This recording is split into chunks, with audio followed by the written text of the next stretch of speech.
Hi, my name is Ken Asselson, and today I am doing a walkthrough of somebody who recently had COVID and as a result has GI disturbances, etc. One of his questions for me is he heading for long COVID? Okay, that's a good question. First of all, what do we know about long COVID? Well, in this week's, so it's current data, Times Magazine, we see that 1 in 10 people get long COVID after Omicron, 10%. That's significant odds. And why should you be concerned? Well, long COVID can often result in inability to do fun things, inability to even walk around the block. Often it results in inability to work, which means financial loss, and just cascades throughout.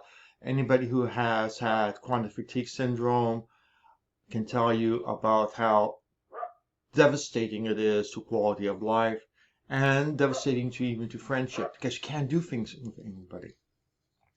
Now, we also have the fact that that's actually better odds. And why is it better odds? And the reason is right here.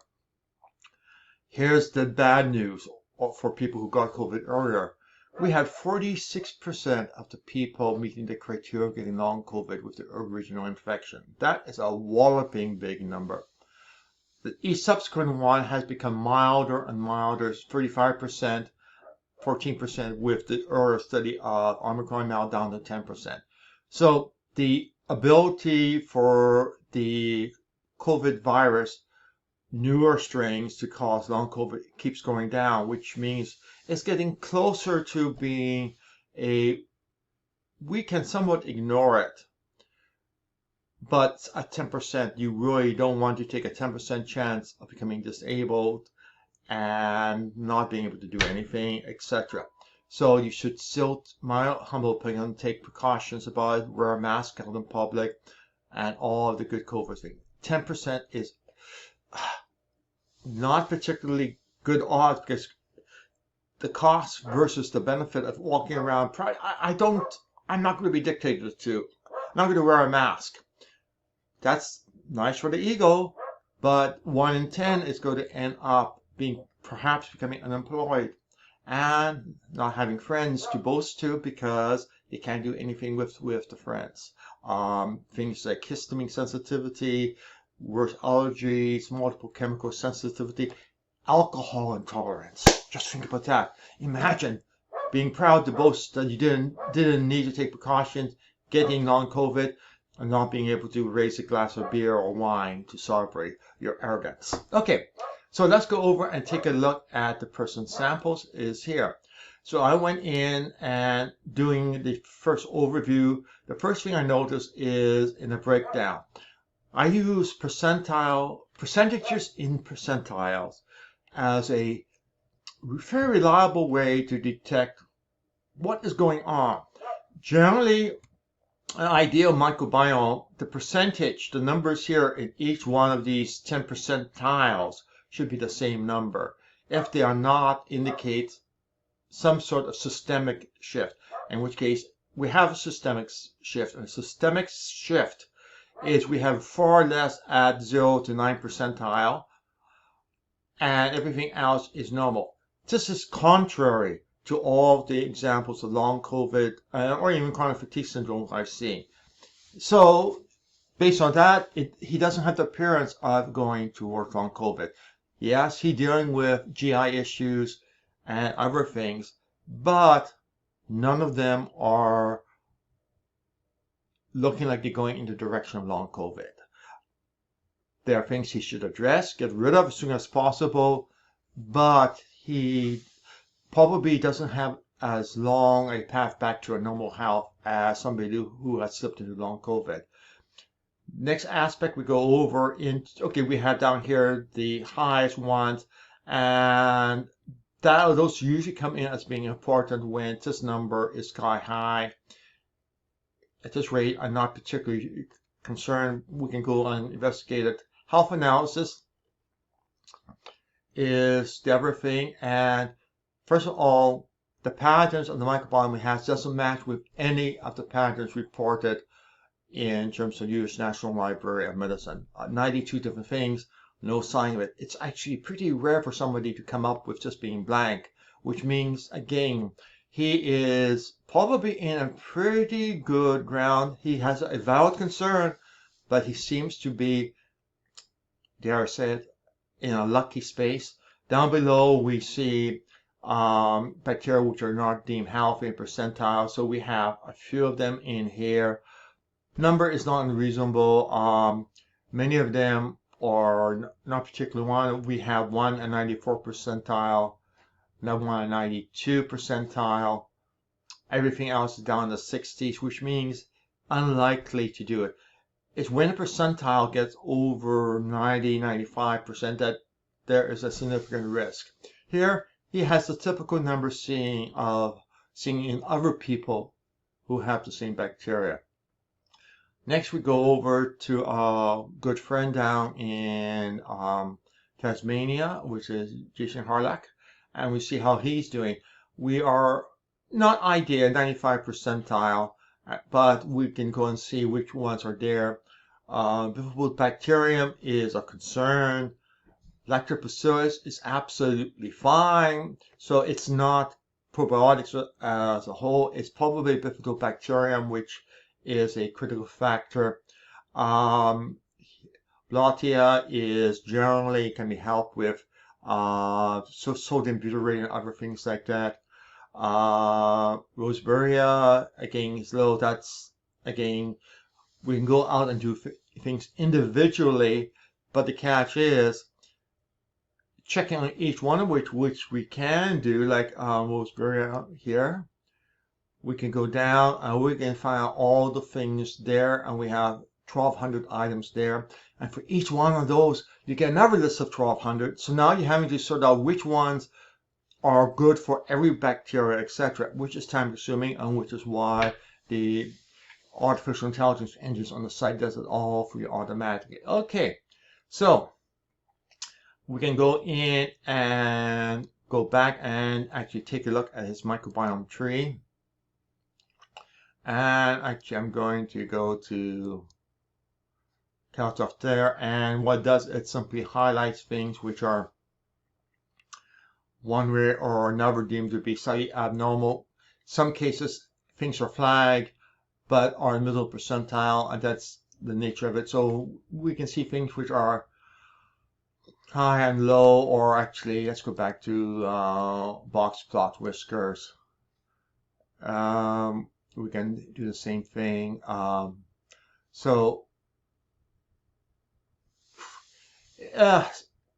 won't get into it, but we can go down and see thing. The main thing is for our newbie is to go down and recognize that there's a structure. Everything reported here comes from the things below here, except for some stuff which are stuff which you can identify. They may be to identify which order it is, or family, or genus, but it may not be able to be specific for the next level down. So that is there up and down, and I'm not going to do much on it because just as a newbie, and he basically has one question, and one question he wants is just give me suggestions, which goes and applies 4 different methods to his sample, and then obtains a consensus with the 4 different sets of assumptions of how to pick things to change, and comes up with suggestions. So ideally, you have things which are very likely to be correct and other things which are very likely to be harmful. Again, the whole purpose of the process is to, with fuzzy data, build some confidence. So just click here, spins a little bit.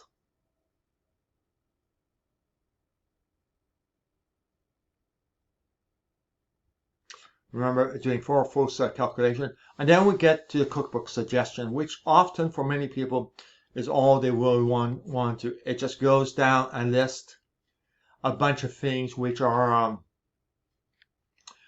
definite takes, definitely avoid, and ones which are either positive looking or slightly negative looking. So we have a list here which goes down in the details. But these are basically pick without putting a priority on them. If you want to actually put a priority on them, you click see technical details, and then we get everything. And what we do find is the top thing on the list happens to be a non-prescription item, just mastic gum and prebiotic. And everybody says take it, basically, which is ideal. Over here is, remember we did 4 sets of assumptions on what to pick, and based on what we pick, we calculate things out. All 4 sets of things picked basically says, hey, this probiotic is the one to do. Not only is the one to do, but we have 0 here and 0 here, which means there's absolutely nothing against it. Now, other things with 4-0 are absolutely there. Unfortunately, we quickly get into antibiotics. We get things like whole grain wheat, so gluten-free is probably not the ideal thing. But what we can do to make life easier is just go up and click something food. We have whole grain wheat, we have whole grain barley, we have barley, and we have things there. So it gives us suggestions of things to do. Lauric acid comes from coconut oil. We use a different set of studies dealing with virgin olive oil, which is very similar, and it comes same impact. We have tea, we have nicotine. Please don't take up smoking just because it says so. But it's there. Mainly if it shows up as to be an avoid and you're a smoker, well, extra encouragement. Peanuts or peanut butter, caffeine, turmeric, brown rice, etc., rye bread.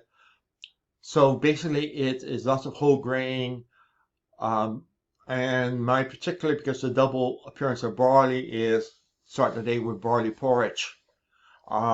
There it tends to be low in the typical type of gluten some people react to. So that's one way. Now if we go over to polypropanols, and we have here great polyprenols, which is sometimes referred to as resveratrol, but we have resveratrol is there. So resveratrol by itself doesn't have as much impact. The great polyphenols seem to, or polyphenols in general. So you can go down here and take a look at it. Dietary fiber, it's a big plus. Barley porridge will help with dietary fiber. If we go over to herbs or spices, we have curcumin. Turmeric is number 1. We have other things, olive leaf, olive oil and olive leaf, both are good things. Fennel, then we have things like St. John worts there, rosemary, etc. Now, one thing to keep in mind is the numbers here is not the relative impact, it's the relative confidence based on the number of studies showing things. For example, here we have 4, and now if I do 0, we find the 2 best things is olive leaf and this one, which is going to be hard to do. And then we have other things there. So here I am actually should be there. So 4 and 0s are the ones which are the best because we have the greatest consensus. Anything with 0 is generally a good suggestion there, and whatever is to your taste or convenience for getting. We have prebiotics and similar. Mastic gum is number 1. Chicory is number 1. Jerusalem artichokes, phyllum, Indian. Notice all of those are fibers. Again, Arabic is sitting there, and then we have things to avoid too. Now let's go back and just clear this out. And we flip to the other end. And these are things to avoid. First thing is, forget about the ketogenic diet. That ain't going to help you. High carbohydrate diet, again, problematic. Even Mediterranean diet, even though we have olive oil in there, the rest of the diet doesn't necessarily do. We have a whole variety of things which there. We have favorable for great polyphenols, but we have red wine being a negative. So generally, to recap, what goes into the database is as close to what is being described in the study as possible. Often the same thing, many people will say, oh, aren't these the same thing? In terms of the database, no, we keep them independent. In some cases, you can see 2 or 3 things which are almost equivalent, all showing up together, which means you have great confidence it's the right way to go. For example, let's go up here and just type in barley. And we have barley and oats, barley all sitting there. We have one minor negative, which is germinated barley, oat stuff. The germination will change it slightly, but basically we see, barley is the way to go. And so other things you find 3 things which many people, including naturopaths, would deem to be the same, deemed to be equivalent. Technically, they are not.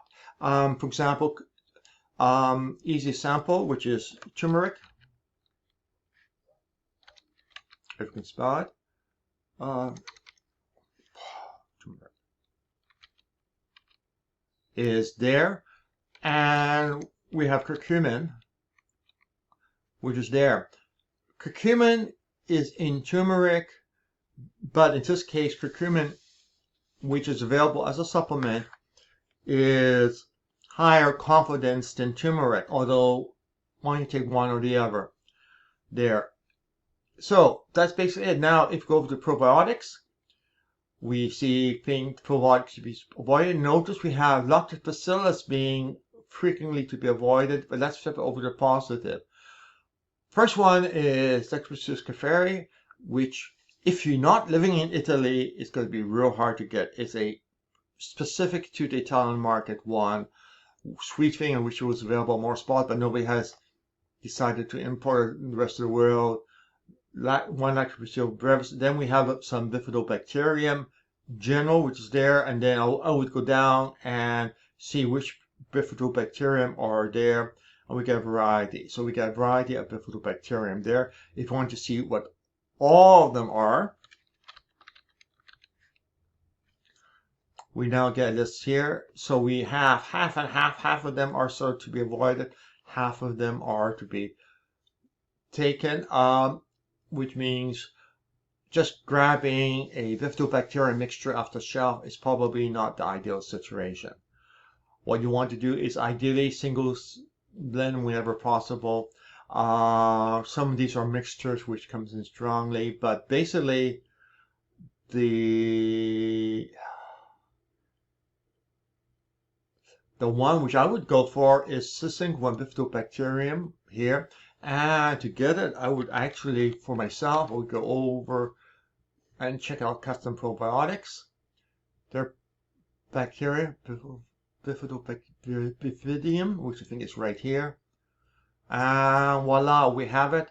Now, if you go down and you notice that the dosages are here, so it's 80 billion community forming units per scoop, which is a nice amount. So if we go back here, that's where we go. Yes, you may get a slight bit of sticker shock when you see it, but actually $80 is quite reasonable. Let's take a look at it. We have 0.8 grams. How much do we have here? We have 50 grams. So that works out to be 60 days of this particular probiotic, which is nice. You get good high dosages. It has no additives, which is always my favorite. And you could actually start at a lighter dose and work your way up. Sometimes when you take probiotics, you will have diaphanting or Herxheimer reaction. So it's sitting there. And as you can see, they actually identified the strain, which is sweet. And if you want to know more about the strain, let me see if I can continue my dog and pony show.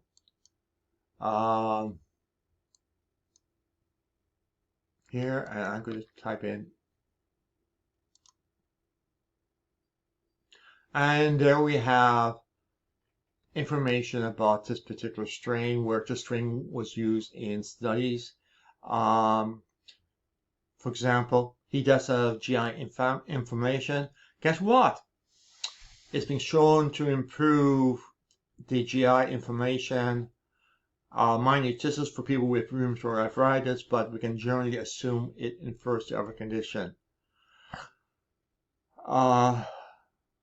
So you can read up more about that particular one. It's just part of the, let's give you as much information as we can with solid sources, so that if you, for example, click right here, it will take you to the study and you can actually read the study and come to your own conclusion.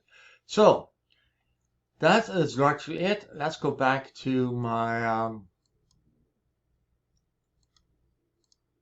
oh, where was I?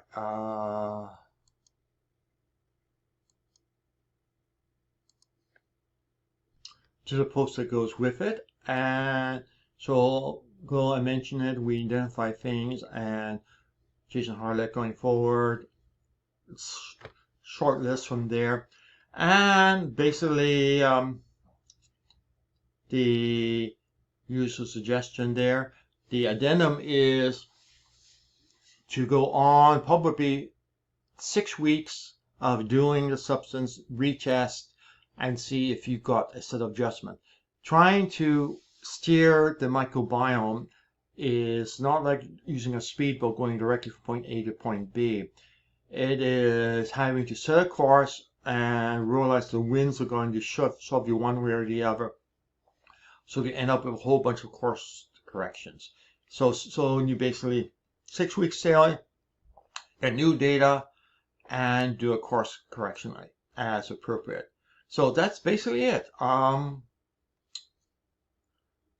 So the person has no evidence of heading towards long COVID. Yes, GI disturbances. Yes, other issues as he described here.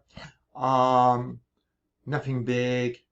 The fact that he got vaccinated probably is contributing. And he has disturbances from what he was doing during COVID. And so his incidental things seem to have kept long COVID from settling in or whatever. But basically, it's unlikely he's going down that pathway. It just would be good to get his gut back to a facsimile of normal. That's it. Have fun.